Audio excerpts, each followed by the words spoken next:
Assalamualaikum warahmatullahi wabarakatuh. Halo teman-teman, bertemu lagi kita di Mayor Bisnis Internasional tingkat kuliah.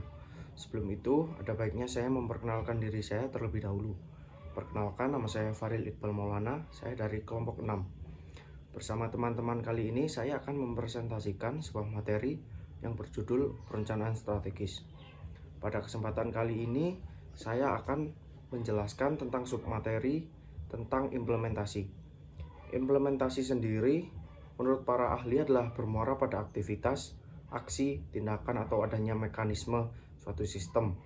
Implementasi bukan sekedar aktivitas, tapi suatu kegiatan yang terencana dan untuk mencapai tujuan kegiatan.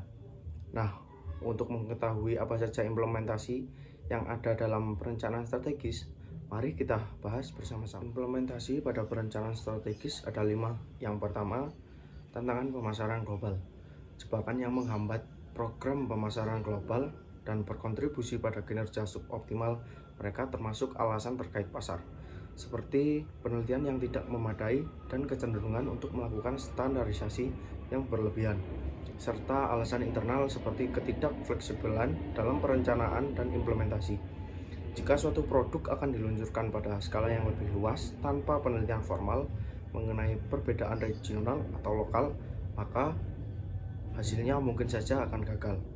Yang kedua, melokalkan pemasaran global. Pemasar global yang sukses di abad baru adalah mereka yang dapat mencapai keseimbangan antara manajer negara dan manajer produk global di kantor pusat. Keseimbangan ini dapat dicapai dengan serangkaian tindakan untuk meningkatkan kemampuan perusahaan dalam mengembangkan dan menerapkan strategi global. Kemudian yang ketiga ada proses manajemen. Dalam pendekatan multi domestik, organisasi negara memiliki sangat sedikit kebutuhan untuk bertukar pikiran. Globalisasi bagaimanapun membutuhkan transfer informasi antara tidak hanya kantor pusat dan organisasi negara, tetapi juga antara organisasi negara itu sendiri dengan memfasilitasi aliran informasi. Ide-ide dipertukarkan dan nilai-nilai organisasi diperkuat. Maka dari itu, banyak perusahaan mendorong atau bahkan mengharuskan manajer tingkat menengah untuk mendapatkan pengalaman di luar negeri selama tahap awal atau pertengahan karir mereka. Semakin banyak pengalaman yang dimiliki orang bekerja dengan orang lain dari negara yang berbeda, mengenal pasar dan lingkungan lain semakin baik. Filosofi, strategi, dan tindakan global perusahaan akan diintegrasikan secara lokal. Kemudian yang keempat, struktur organisasi. Berbagai struktur organisasi telah muncul untuk mendukung upaya globalisasi. Beberapa perusahaan telah membentuk manajer produk global atau regional dan kelompok pendukung mereka di kantor pusat.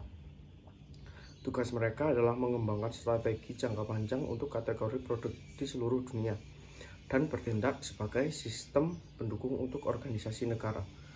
Struktur matriks yang berfokus pada pelanggan yang telah menggantikan pendekatan tradisional negara demi negara dianggap lebih efektif di pasar global saat ini menurut perusahaan yang telah mengadopsinya. Yang kelima, yang terakhir adalah budaya perusahaan.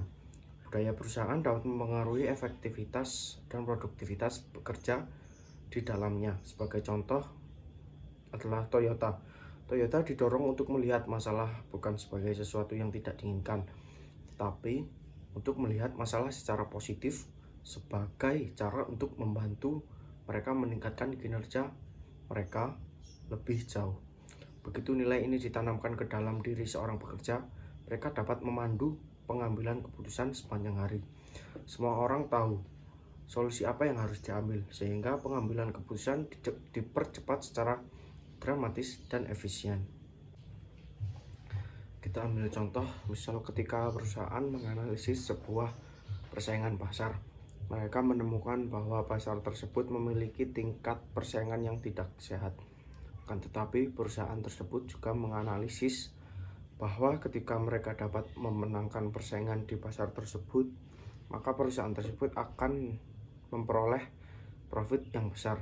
Nah, maka dari itu dalam menghadapi pasar global, manajer perusahaan atau manajer pemasaran memiliki 3 pilihan umum strategi, yaitu kepemimpinan biaya, yang kedua diferensiasi, yang ketiga fokus. Ya, mari kita bahas ketiganya ini.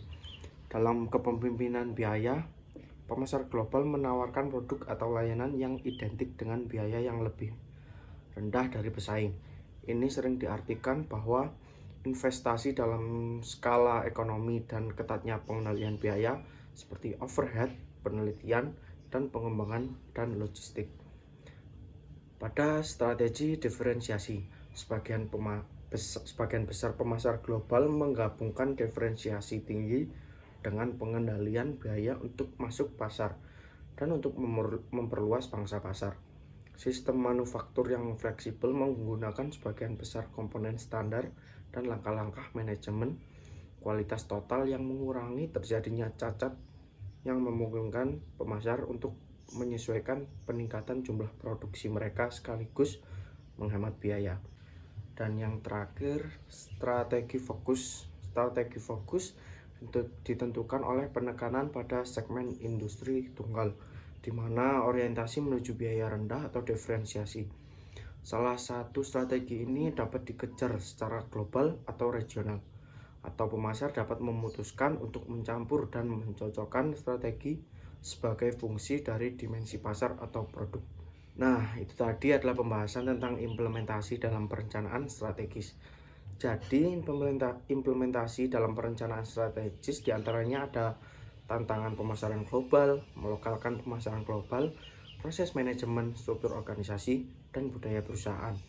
Dalam menghadapi pasar global, manajer pemasaran memiliki 3 pilihan umum strategi, yaitu kepemimpinan biaya, diferensiasi, dan fokus, yang sudah kita bahas tadi ini. Bagaimana teman-teman? Sudah jelaskan materi yang sudah saya sampaikan?